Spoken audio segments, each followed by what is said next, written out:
Okay, I've said this like multiple times that I hate anthologies. In fact, I'm currently trying to read The Magos by Dan Abnett, which is the fourth installment of the Eisenhorn series about Inquisitor Eisenhorn, sort of, except not really, because it's actually an anthology. And even though I really like Dan Abnett, and he's obviously exploring many ideas he had that didn't get into his other works, I really can't find myself excited to sit down and go into the next one. I'm probably going to DNF it because I hate anthologies. However, that raises a corollary question. Do I hate short stories? Kind of. But, third question. Should authors write them anyways? And I think it might surprise some of you when I say, yeah, but maybe not for the reasons you think. You ask people for common advice on should you be writing short stories, and you'll hear like this bland, oh yeah, it'll make you better. Well, yeah, writing anything will make you better. You'll hear, oh, you should submit to anthologies and literary magazines and contests, and they take short stories. To which I point out that the only people reading those goddamn things are people trying to get published in them 9 times out of 10.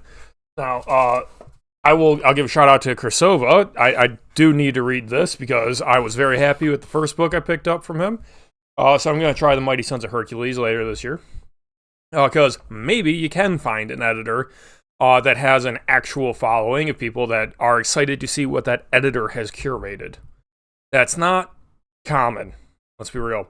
And historically, the point of those literary magazines and such wasn't so much to get your initial audience, although that's theoretically what it can be used for.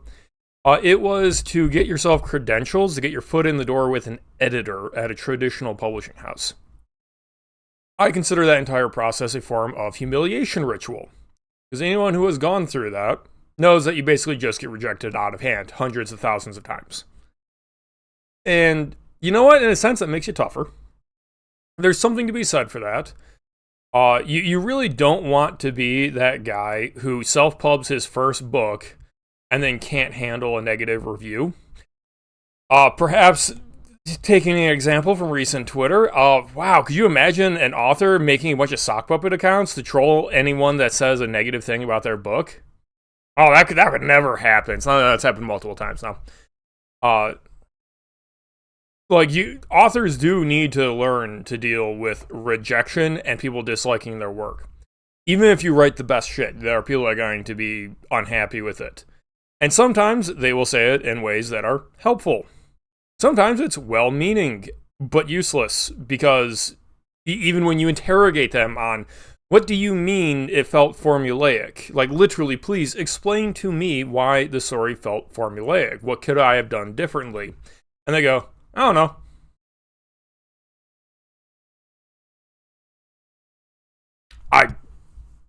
I challenge you to say that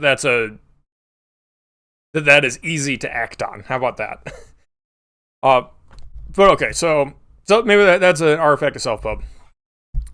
That I don't necessarily agree with. Like I said, I called it a humiliation ritual. I don't think people should have to go through that process where it's been so bloated with now ChatGPT submissions and just losers mass submitting everything they can to try and get their name out there because they so desperately want to be a writer and have no self-reflection of their own quality. And part of that problem is because you don't actually get feedback when you submit to these anthologies or contests typically. You just get like a form rejection. And you have no idea why it was bad. And it may turn out that they just have like social political views that they're trying to jam into their collection. And you just didn't fit the ticket. And you're never going to get told that unless the person's an idiot, because editors are directly incentivized to not tell you, because that gives you ground to smear them.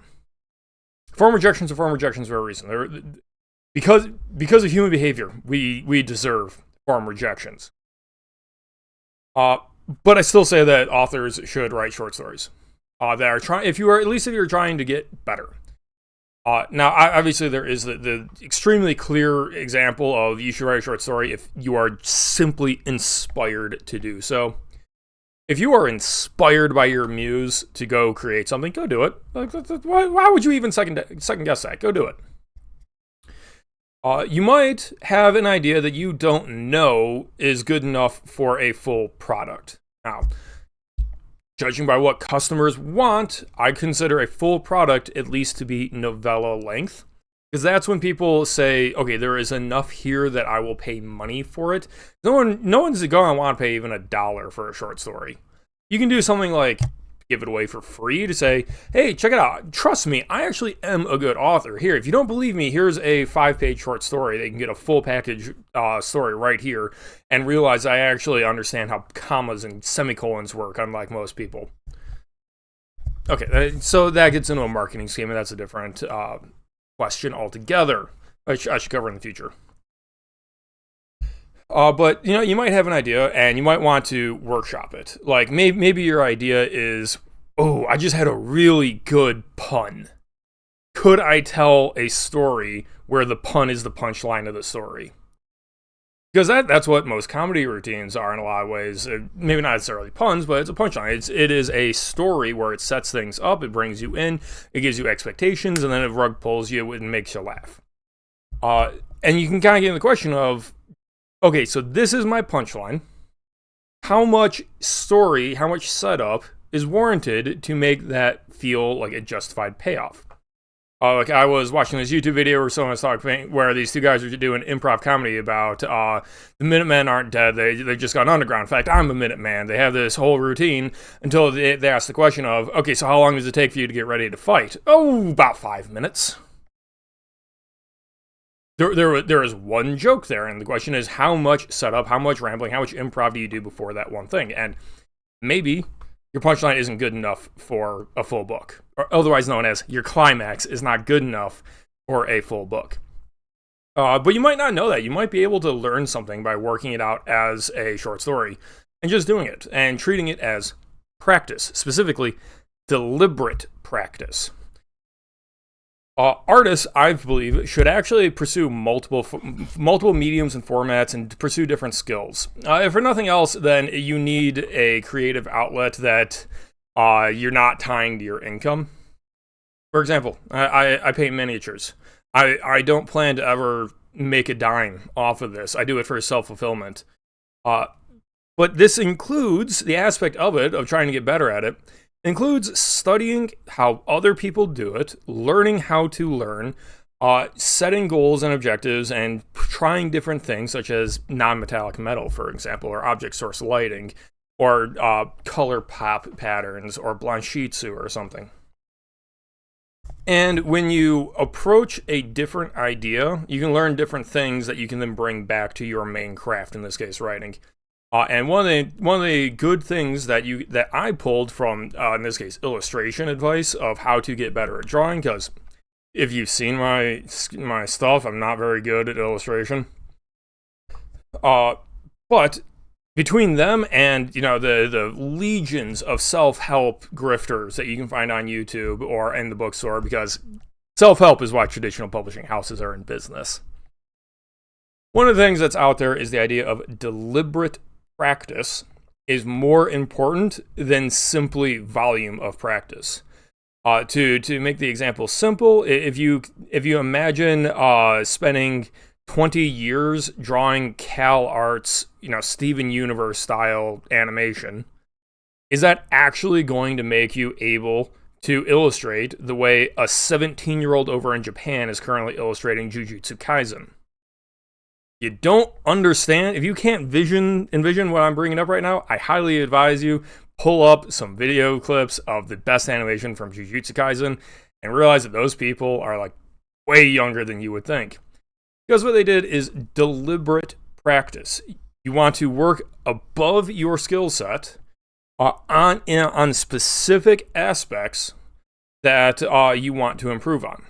And that is, you need to accept that is going to come at the price of other things. For example, you might write a short story where you just don't bother introducing the characters because you envision it as, oh, this is mid-story. The reader already knows these people. I'm just going to skip over that because that is not what I'm deliberately practicing right now.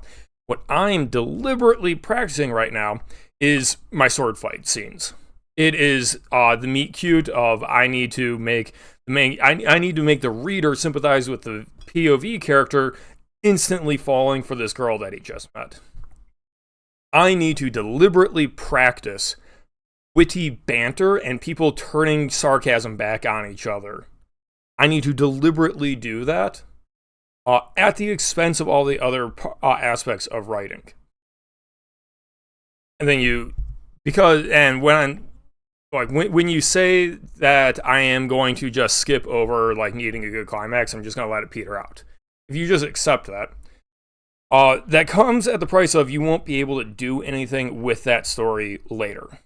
Unless you like heavily edit it and revise it and then try and hammer it into use for something else, maybe. But that really shouldn't be the point. When you write a short story, you can basically focus on any aspect that a novel would need to have, with a few exceptions I'll try and tease out in another video. I think at a high level there, when you have a full novel, you get leeway and expectations of depth that you don't get away with in short stories. Like there are many people in say epic fantasy that want slow explanations of how the travel is, because they want that experience that if it were a standalone product of a short story would be horrifically boring. But when it is a part of a whole, it becomes actually very critical. And if you are just trying to write short stories to get them published, you would never write that kind of scene because it would never get published. See the problem?